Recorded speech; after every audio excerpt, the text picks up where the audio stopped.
Hi there. I'm here for my free hearing test. I booked an appointment. Kathleen Burton. I'm here at Hearing Life Canada for a free hearing test. More and more people are embracing hearing aids as part of a way to enhance their life. The Campaign for Better Hearing is a national campaign, and it was created to raise awareness for hearing and hearing loss. Because hearing is something that I think a lot of people take for granted, and when you lose your hearing, it really does affect your overall quality of life and your everyday life, and those around you as well, so your loved ones. And that's what the campaign is there for, to allow everyone to come in, get a baseline test, and provide it free of charge, so there's no fee to worry about. Very nice looking eardrum. And let's have you go into the booth now and we'll test your hearing. Okay. The things that people will experience if they're starting to have some hearing loss. The number one thing is having trouble hearing in background noise. So if you do okay everywhere else, but when you're in groups or crowds, you tend to miss parts of conversation, or you say pardon a lot. Another one that can happen is that you have to turn everything up a little bit. So the TV's up a little bit more than normal, the radio's up a little bit more than normal. So having to compensate by turning things up more than you used to. Every time you hear the beep, no matter how soft it is, I'm going to give you a button, and all you do is click the button to tell me that you've heard the sound. And then the third one would be that you are asking for repetition a lot. So saying pardon, I didn't catch that. As we get older, we are going to lose some of our hearing. It's just a natural process of aging, but there are some things you can do to protect yourself. And the number one thing you can do is protect yourself from loud noise. And when I say loud noise, I don't just mean if you work in a noisy environment. I mean anything that is excessively loud, and you'd be surprised, like your hairdryer. If you have hobbies that are loud, so even cutting the grass, the lawnmower is too loud. If you like to go to concerts, if you like to go to sporting events. I mean, kids constantly seem to have earbuds in their ears now, and in fact, it's actually hearing loss is on the rise in young adults. So I do have some recommendations, and one is about the volume level. So really, 60% volume, so 60% of the max volume should be the cutoff. And they also shouldn't listen for more than an hour or so at a time. You need a break. Your ears need to relax. They need about a 15-minute break. So we live in a really noisy world, so the best thing you can do is protect yourself. The disposable earplugs are great. It requires actually a movement where you have to go across, pull the ear back, and insert. If you're over the age of 18, in your adult life you should have a test done. But at age 60, because we know the numbers increase so much, really it's 1 in 5 Canadians have some form of hearing loss, but that increases to 1 in 2 when we focus on Canadians over age 60. So we just finished your test, and I can tell you that you are hearing within normal limits. So at every pitch that we tested, and we do test a low, a mid, and a high. If there is a problem identified, then we like to see you every 1 to 2 years to monitor.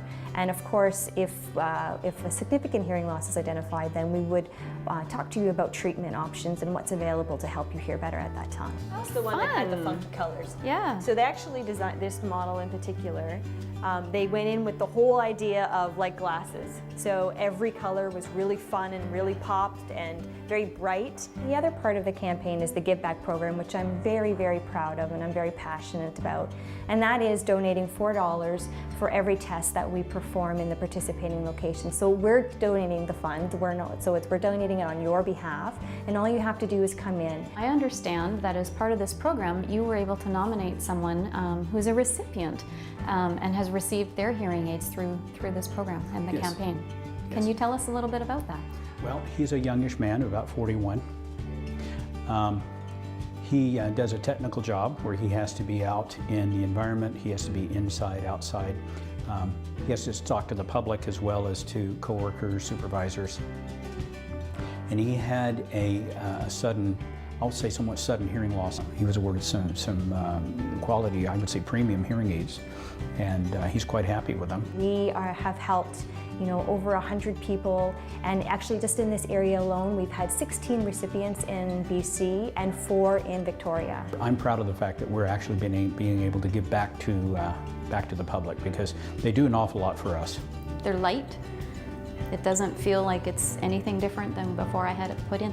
Through the campaign, we are trying to educate the public about, the stigma, how things have changed so much with hearing aids, and that really isn't something to be ashamed of. It's one of our 5 senses, and it's so important. We communicate, that's how we interact, and that's how we connect with people in our lives. Test your ears at 60 years. Pass the test and pass it on. For Community Producers, I'm Kathleen Burton. So we're just going to have you have a seat. Every year, the Canadian Association of Optometrists promotes the importance of regular eye examinations. And identifying eye health issues in children is especially important, as more than 85% of a child's learning is based on vision. When we examine children, we're looking for those subtle all the way to large problems that could be affecting that child's ability to see, to learn, and to develop. Can you tell me what those are? So for example, we're looking for maybe a prescription for glasses that might aid in distance or near vision. In particular, children in their developing years need to have their near vision clear so they can learn to identify the objects, the letters, the numbers, learn to read, put things together. And if there's a blur in one eye or the other or both, that might be an obstacle for that child being able to see clearly. So at the simplest level, making sure they have clear vision.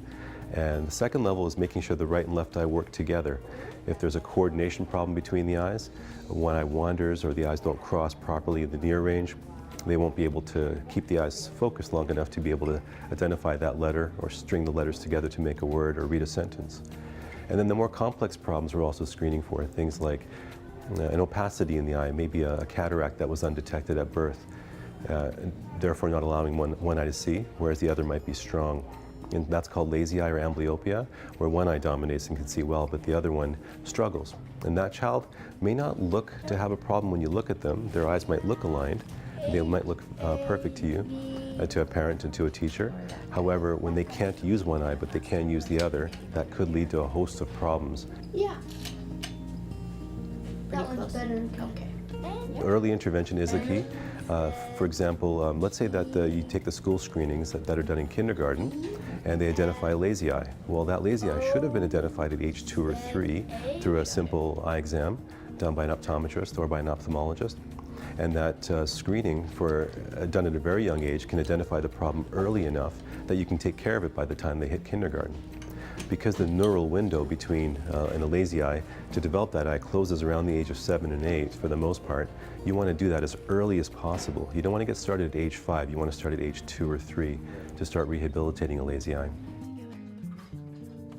Okay, can you scooch forward a little bit, hon? Vision is one of those most important features of development. Let's say, for example, a child's in a school setting. 80% of what the child takes in and learns is visual. There's also the touch, the sound, what they hear and interacting with others, but a lot of it is visually driven. So if a child has a blockage to what they're learning visually, they'll be often delayed in learning a lot of things along the way. Another example is with speech impediments. More and more we're discovering that children who have a speech impediment may also have a visual delay or a problem with their vision or coordination. And trying to address the speech impediment or the speech delay through therapy often doesn't get to the point where it should unless you take care of the visual problem first. And the goal there, of course, is to provide that child equal opportunity to the other kids who are able to use their eyes efficiently without obstacles, without effort. Hello? Is anybody in there? Anybody? I don't see anybody, so I guess I'll come back tomorrow. Goodbye. What I liked about getting my eyes checked is looking at the little pictures to see if I can see it or not. I really like the doctors here because it's really nice and fun. It's been really helpful to get my eyes checked here. I think other kids should get their eyes checked too because it's really fun and it's important too because you might not see it very well sooner or later.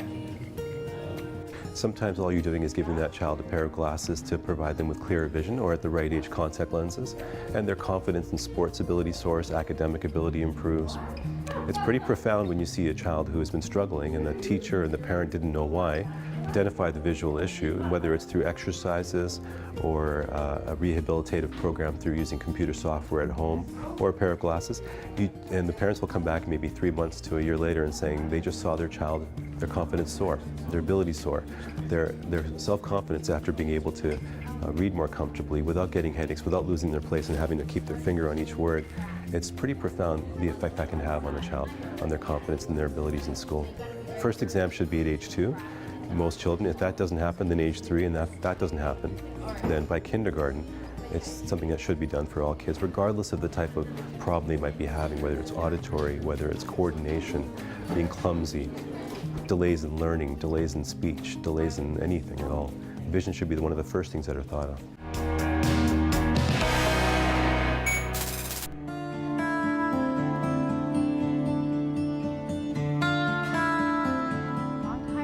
I was living with chronic pain, and I was really quite a mess. I had a thumb splint, I had a hip brace, a back brace, I was on all kinds of pain medication. I was living with migraines each and every day. And I was sick and depressed, and I felt hopeless and helpless. And I turned to many, many people, and some of whom said, Nancy, there's nothing wrong with you. Don't bother coming back. Naturopaths, acupuncturists, chiropractors, osteopaths, I met MD, specialists, and some made great suggestions, but it wasn't lasting for me. If you're not feeling well, if your body is not allowing you to do things, it really affects your quality of life. As we do get older, we all become more and more aware of that. And so I'm definitely focusing more on doing what I know I can do to make a difference and to improve. Right now I'm pain-free, and I just can't say enough about how excited I am about my life right now and the possibilities that lay ahead for me. I feel I'm just getting started. I feel better now than I have really probably ever. I met Nancy about 4 years ago at a community center in Victoria, and she was doing a Spring Force Qigong class, and I loved it. I started realizing that when I wasn't doing the Qigong every week with the group, I was having, remembering that I had some osteoarthritis pain. But I would totally forget that I had any osteoarthritis during the sessions because I wasn't feeling any pain. When you're stressed and tense, you're like this, nothing's happening, and your pain is just exacerbated, and in fact, you're probably really focused on your pain. But if you're relaxed and you're just letting things flow, your breath slows down, bringing you into a place of calm and relaxation, and that's where healing occurs, and also pain relief occurs. It's a very powerful method of controlling pain or relieving pain. It's very much a meditation practice. It's like a meditation and movement. And yes, I'm focusing inwardly on healing, like visualizing and thinking about healing. But I guess I never realized how powerful just doing just that can be. But I have seen over and over again that it really does make a difference. So the word holistic means, like, we look at the whole system. So we do look at the body in terms of exercise, diet, supplements, water, all kinds of things like that. Habits that we can create to build and support health, acid-alkaline balance. And then the mind, our thoughts, how are we calming ourselves? What practices do we have in our life that keep us balanced and centered and happy? Thinking positive thoughts that support our health. And then the spiritual side, or the soul, which for myself would incorporate Qigong, meditation, being in nature, even just sitting with my book, journaling. There are so many ways to connect to your heart. That's really the essence of spirituality, is connecting to your heart, and perhaps we could say to the universe, to the divine. Nancy puts an emphasis on joy and smiling throughout the practice. And just by doing that, like by focusing on smiling for an hour, you get pretty good at just smiling. Holistic medicine, holistic practice does include supplementation. It's a really important aspect. And in our world today, we are bombarded by information on supplements and what we need for this and what we need for that. And we read an article and, oh, that's me, and you run out and buy it. And many contain fillers and dyes and additives that when you're taking them day after day after day become quite toxic and detrimental to your health. So I only work with pharmaceutical grade supplements. And the one that I love in particular gets right into the cell. A healthy lifestyle, including some real sound pharmaceutical grade supplements, is part of why I'm doing as well as I am. So I definitely am focusing more and more on not just staying healthy, but getting even stronger, healthier, more energetic, so that I can go ahead and do things. This reminds me of the value of being fully present in the moment. Well, if you're in chronic pain, my advice would be not to give up. There are many very effective and simple and yet powerful strategies and techniques you can incorporate into your daily life that will make a really big difference.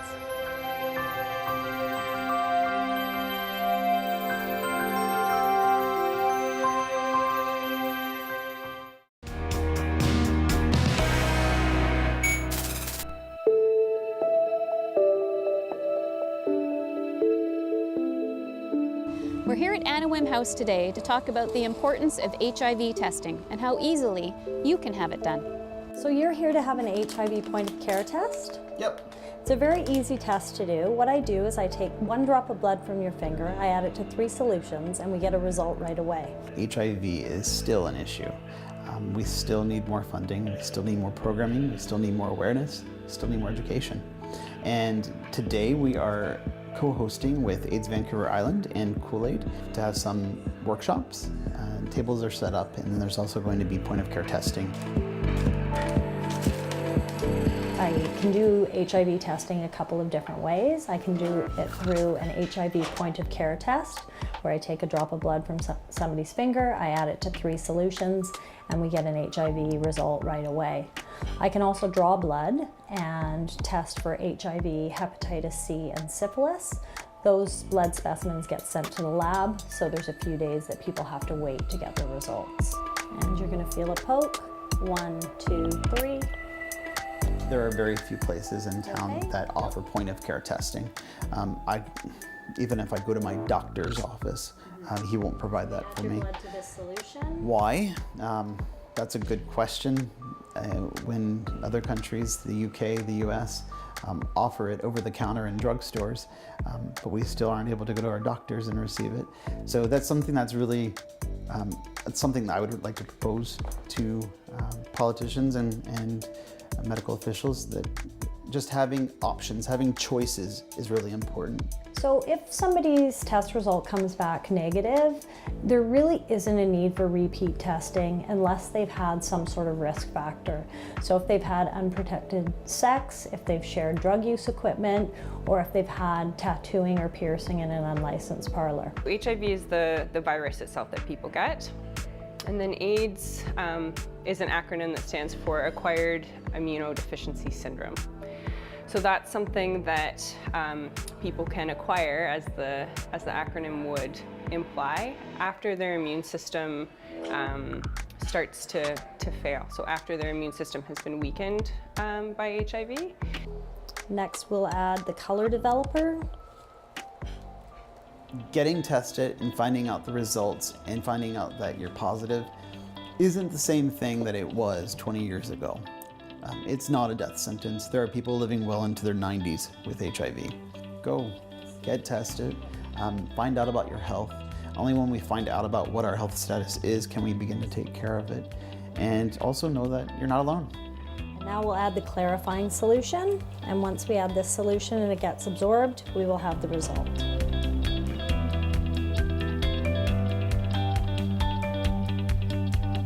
All test results are confidential, so we'll discuss the result off of camera.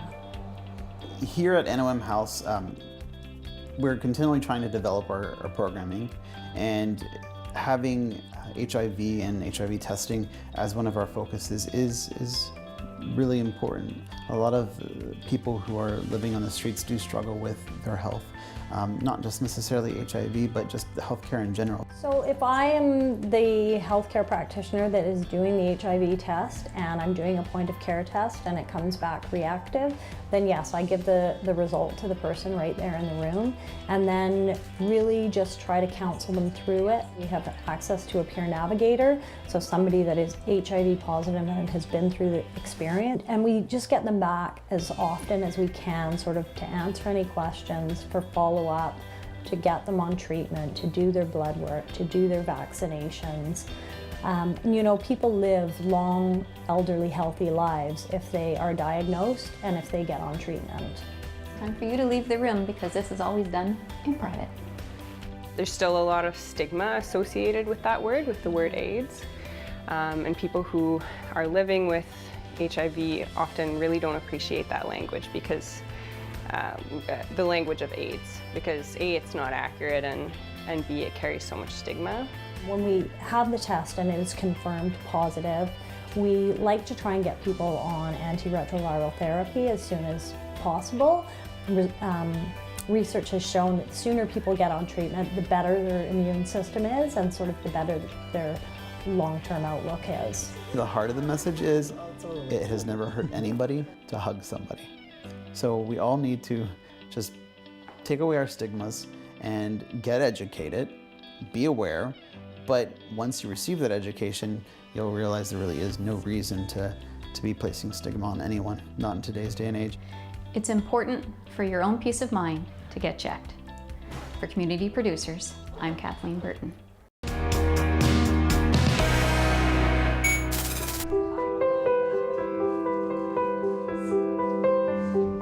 Looking back, it's easy to kind of see when the changes were happening, but of course when you're in the moment, you don't really realize it. It was tough. Yeah, we were kind of got bounced around to a few different doctors, and no one really knew exactly what was going on. She complained of books, letters and words are bouncing off the page. So we went to optometrists, a number of optometrists. And finally, Susan said, I think I should go see a neuro-ophthalmologist. He gave Susan a scan, and about an hour later he came back and said, I know exactly what's wrong with you. You have posterior cortical atrophy. And then later on, this Alzheimer's started to develop too. Dementia can be seen as an umbrella of symptoms and behaviors, and they are caused by a number of diseases. Alzheimer's disease is one of them. Vascular dementia is another one. Frontotemporal dementia, Lewy body dementia, those are probably the four most common. I was shocked. Because Susan, she's got a very good education. She went to private school here in Victoria and went to university here in Victoria, and she can't read. I really feel for her. Looking back, it was definitely like having to tell my mom things a couple times for her to hear what I was saying. And I remember thinking, like, she's not listening to me. It's so frustrating. But then now I'm like, oh, well, she was listening to me. It was just taking longer for the material to get into her brain. First of all, I didn't sometimes see things that was right in front of me. I couldn't find things that were around. Driving, kind of, drifting a little bit over in the lanes, and I mean, it was never like, accidents or anything like that, but, I could be like, oh, Mom, like, move over. 5 years now that I've been, since I had it, and yeah, over the time, it gradually gets a little may change a little bit, or you can have to work a little harder to do things. And of course, the thing that I have now with filing words, that's fairly new. It often starts with changes to the short-term memory. You may see differences in the ability to process language, so forgetting words or for going around and describing an object instead of being able to give the word for it. There may be disorientation in time and disorientation in place, so suddenly not knowing where you are, even in a familiar location. And you'll also see some other cognitive changes, such as a difficulty in making decisions, difficulty with abstract thoughts. People can exhibit changes in their gait. They may become unstable and start having more falls. The only thing I can do is be here for her. It's definitely a disease that you need a very good, strong community around you, whatever that community may be. And I think there's a lot of people that fall through the gaps. It's another thing I've really learned is you must advocate for yourself. Sometimes it frustrates me too when I see a struggle going on, and it's difficult to help her. And I don't help her until she asks for help. I just have to develop a strategy to deal with it and make it easy for the person to cope with the surroundings. My favorite thing for frustration is I love going outside and going for walks, and I have all my family give walks with me, and I have wonderful friends, 5 or 6 of them who come, regularly. 30 minutes of exercise a day that raises your heart rate can reduce your chances of developing dementia by 40%. The biggest thing for me is I try to put a smile on my mom's face whenever I can, and try to make the harder days a bit easier for her and the dark days a bit lighter. Exercise, a healthy diet, yes, keeping your mind active, and if that's doing Sudoku, that's great, but trying to expand into an area that you don't know very much about. So if you used to play piano, try the violin. I played music, and that's one of the things the first thing that happened. I couldn't follow the little black thing you do when you're trying to, on a line. I've always wanted to drum, so I took up drumming. I switched to something I can do rather than moan over what I can't. There's an estimated 564,000 Canadians living with dementia right now, and in the next 15 years we expect that to increase by 66% to rising to about 937,000. For the overall, I really hope that society can accommodate these people and that we can become dementia-friendly societies. Be patient, be understanding, and whenever you start to feel overwhelmed or maybe frustrated or getting a bit angry, you just have to step back and think about how the person that you're dealing with is feeling. Susan is kind of one of my heroes.